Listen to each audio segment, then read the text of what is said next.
할렐루야. 153 저녁기도 오신 여러분들을 주님의 이름으로 환영하고 축복합니다. 새로운 한 주 가운데 오늘도 기도하며 말씀 가운데 거함으로 인해서 하나님이 여러분들 가운데 새 일을 행하시는 놀라운 역사들을 경험하는 귀한 한 주가 되기를 간절히 소망하겠습니다. 먼저 하나님의 말씀 보도록 합니다. 사도행전 23장 11절 말씀 보도록 하겠습니다. 사도행전 23장 11절 말씀입니다. 우리 같이 한 목소리로 다 함께 봉독하도록 하겠습니다. 시작. 그날 밤에 주께서 바울 곁에 서서 이르시되 담대하라. 내가 예루살렘에서 나의 일을 증언한 것 같이 로마에서도 증언하여야 하리라 하시니라. 아멘. 하나님은요, 가끔 상상하지 못하는 방식으로 하나님의 백성들을 돌보고 은혜를 베푸실 때가 있는 것 같습니다. 대표적인 방법이 바로 악한 사람들로 하여금 하나님의 백성들을 돌보게 하시는 것 같아요. 악한 사람들은 태생적으로 하나님의 백성들을 대적대시하고 괴롭힙니다. 그런데 역설적으로 하나님께서 일하시면 이 악한 자들의 손길을 통해서도 하나님의 자녀들을 돌보시는 아주 이상한 일들이 자주 발생한다라는 거예요. 모세를 한번 생각해 볼까요? 여러분, 모세가 태어날 때쯤에 바로는 히브리 사람들이 낳은 아들들을 다 죽이라고 명령을 합니다. 하지만 모세의 부모는 모세를 죽일 수가 없었지요. 몰래 아들을 키울 만큼 키우다가 더 이상은 이제 숨길 수가 없어서 갈대 상자에다가 담아서 나일강에 띄워 보냅니다. 그런데 하나님은 그를 역사하셔서 그 상자가 바로의 공주의 눈에 띄게 하셔서 그 아이를 바로의 궁에서 키우게 하셨다라는 것이죠. 히브리 민족을 죽이라고 명령하는 그 바로의 궁에서 그것도 공주의 양자가 되어 모세는 40년 동안 성장을 하게 됩니다. 이집트 사람들의 학문과 문화와 그리고 세계의 시민의 자질을 갖추며 그곳에서 40년 동안 성장을 해요. 하나님께서는 그를 안전한 곳에서 40년간 돌보시다가 광야로 보내시고 40년간 훈련받게 하시고 때가 되매 하나님의 백성들을 출애굽을 시키는 그런 지도자로 세워주셨습니다.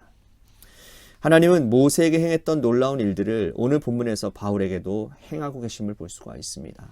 바울은 예루살렘 교회를 돕기 위해서 각 교회를 돌면서 헌금을 모아서 예루살렘으로 들어옵니다. 예루살렘에는 바울을 죽이려고 하는 극단주의적인 그런 유대주의자들이 많이 있었습니다. 그들이 바울을 죽이려고 했던 이유가 세 가지가 있는데요. 첫 번째는 뭐냐? 율법을 어겼다라는 겁니다. 모세의 율법을 어겼다라는 거예요. 그들은 모세의 율법을 생명처럼 붙들고 있는 사람들이었습니다. 바울은 이방인들에게 모세의 율법은 불완전하고 완전한 주 예수 그리스도의 말씀을 붙잡아야 된다라고 말을 했어요. 그들은 예수를 모세보다 더 높이 두는 것을 견디지 못했다는 것이죠. 그래서 바울을 죽이려고 했던 거예요. 두 번째로는 유대인들은 예수님을 선지자 중에 한 사람으로 여기고 메시아로 여기지 않았다는 겁니다. 그러나 바울은 예수님을 하나님의 아들이자 메시아로 선포했고 그의 부활을 전했다는 거예요. 세 번째로 유대인들은 할례를 구원의 표시로 생각을 했습니다. 그러나 바울은 이방인들에게 할례 받지 않아도 영적으로 아브라함의 자손이고 하나님의 백성이 될 것이라고 가르쳤습니다. 이러한 이유들로 인해서 바울을 유대인들이 죽이려고 했다라는 거예요. 유대인들은 바울이 예루살렘에 들어오자마자 소동을 일으키며 바울을 체포했습니다. 여기에 로마 당국이 개입을 하게 된 거예요. 로마 천부장은 유대인들의 한심을 사기 위해서 이 바울을 책짓질하려고 했습니다. 그런데 반전이 일어났지요. 바울은 자신이 로마 시민권자임을 밝히는 거예요. 그때부터 상황이 급반전하기 시작합니다. 로마 시민권을 가진 사람을 재판도 하기 전에 책짓질할 수는 없는 일이었기 때문입니다. 오히려 그날 이후로부터 로마 당국의 바울은 보호를 받는 그런 아이러니한 일들이 일어나게 됩니다. 유대인들은 바울을 죽이기 전에는 먹지도 않고 자지도 않고 마시지도 않겠다고 결단하며 결사대가 생겨났습니다. 40명이나 되는 그 결사대가 바울이 이송하는 틈을 타서 습격을 해서 그를 죽이려고 했던 거예요. 근데 이 사실을 미리 알았던 바울의 생질이 천부장에게 이 유대인들의 계획을 먼저 말해버립니다. 천부장은 서늘한 그런 두려움을 느끼게 되지요. 자기가 관할하는 지역에서 로마 신인이 살해당한다면 그 책임이 다 누구에게 돌아가겠습니까? 이 천부장에게 돌아가지 않겠습니까? 그래서 천부장은 이 위험한 바울을 자기의 영내에다가 두는 것이 두려웠던 것 같아요. 결국은 자기의 상급자인 총독 벨릭스에게로 보내기로 결정을 합니다.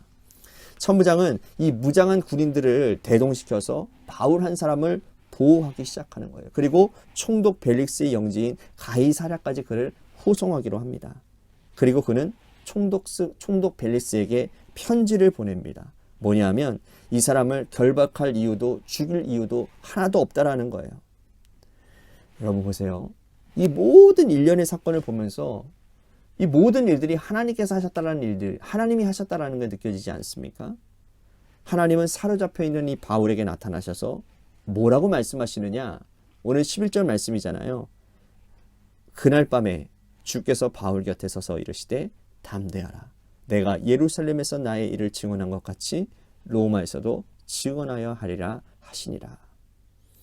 하나님은 바울이 이 에베소의 교회의 부흥의 정점에 이르렀을 때 그가 결단했던 것을 잊지 않고 기억하고 계셨다는 거예요. 바울은 그곳을 떠나 예루살렘으로 지나서 로마를 보아야 하리라 라고 결단을 했습니다. 마음속에 세계 선교의 비전을 가지고 있었죠. 하나님은 그때부터 바울이 결단한 그 기도를 듣고 계셨고 그리고 하나님의 마음에 새겨 놓으셨던 것 같아요. 그런 바울을 여러분 악한 자의 손에 놓아 두시겠습니까? 하나님께서 모든 일들을 주관하시어서 극단적인 이 유대주의자들의 손에서 건져내어져서 로마 당국의 손에서 이 바울을 보호하고 계셨다라는 거예요. 이런 역설적인 상황은 하나님께서 악인의 손을 통해서도 당신의 백성들을 보호하신다라는 사실을 드러내고 있다라는 것이죠. 여기서 중요한 교훈이 있습니다. 하나님의 백성들은요, 오직 한 가지만 신경 쓰면 됩니다. 그것은 뭐냐? 내가 하나님의 사람인가? 하나님의 마음에 합한 일을 하고 있는가? 이것만 우리가 기억하면 됩니다. 이 한 가지를 넘어서서 세상과 줄타기를 하는 인생이라면 우리는 하나님의 보호하심을 받지 못하게 될 것입니다. 여러분, 우리가 하나님의 보호를 받기 위해서 하나님의 일을 하는 사람들이 되어야 됩니다. 신앙 양심에 문제가 없는 사람이 되어야 되는 거예요. 바울은 오직 한 가지, 복음 전파만 생각했습니다. 복음 전파만 생각하는 바울을 하나님께서 로마 당국을 통해서 악인들의 손을 통해서 그들을 보호해 주셨다는 거예요. 오늘도 우리가 세상의 유익을 쫓지 말고 살아야 될 것이고 하나님께서 기뻐하시는 그러한 믿음의 백성들이 다 되셔야 될 줄로 믿습니다. 하나님은 우리가 상상치 못할 방법으로 지키시고 돌보시고 책임지신다라는 거예요. 이렇게 귀하고 놀라운 역사가 우리의 인생 가운데 차고 넘칠 수 있게 되기를 주님의 이름으로 간절히 축복하겠습니다. 오늘 말씀 생각하면서 우리 같이 기도했으면 좋겠습니다. 악인을 통해서도 믿음의 자녀들을 보호하시는 하나님을 찬양하겠습니다. 하나님의 마음에 합한 자가 되겠습니다. 오늘 말씀 생각하며 기도하기를 소망합니다. 또 한 가지 우리 교회를 위해서 간절히 기도합시다. 하나님께서 세워주신 몸된 교회가 주님의 뜻 안에서 바로 서는 은혜가 있게 하여 주시고 주님의 교회가 하나님의 기쁘심이 되고 하나님의 은혜가 넘치는 또한 기도하기에 힘쓰고 말씀과 기도가 찬양이 넘쳐나는 그런 교회가 되게 달라고 우리 같이 기도했으면 좋겠습니다. 또한 재개발 가운데 놓여져 있는 주님의 교회를 위해서도 여러분들이 기도해 주시기를 바라고요. 또한 육신의 질병으로 고통당하시는 분들 많이 있습니다. 우리 박순식 장로님 지난 주일날 찾아뵈니까 많이 좋아졌다고 말씀을 하시지만 그래도 기력이 많이 없으신 것 같은데 하나님의 은혜로 치료케 되어질 줄로 믿습니다. 뿐만 아니라 우리 조종순 성도님, 김용훈 성도님, 김우중 목사님 부모님들을 위해서도 기도해 주시고 또한 이종민 장로님 네 분을 우리 독감 가운데 있는 우리 두 분을 위해서도 기도해 주시기를 바라고 김순환 권사님 아들님을 위해서도 또한 우리 김순환 권사님, 김은정 지사님 많이 있습니다. 이분들을 위해서도 기도해 주시기를 바랍니다. 또 한 가지 우리 같이 우리 고3 수험생인 우리 한유진 학생을 위해서 기도했으면 좋겠습니다. 우리 한유진 학생이 수시를 준비했습니다. 그래서 수능보다는 수시 결과가 더 중요하거든요. 결과가 12월 14일에서 16일 날 2차 수시가 이제 그때 이제 전국적으로 다 발표가 한다고 합니다. 여러분, 우리 한유진 학생을 위해서도 기도해 주시기를 바라고요. 마지막으로 여러분들의 삶의 자리와 여러분들의 자녀들을 위해서 기도하시다가 이 시간 돌아가시기를 바랍니다. 노래 끝날 때까지 우리 같이 합심하여 기도하도록 하겠습니다. 기도하시겠습니다.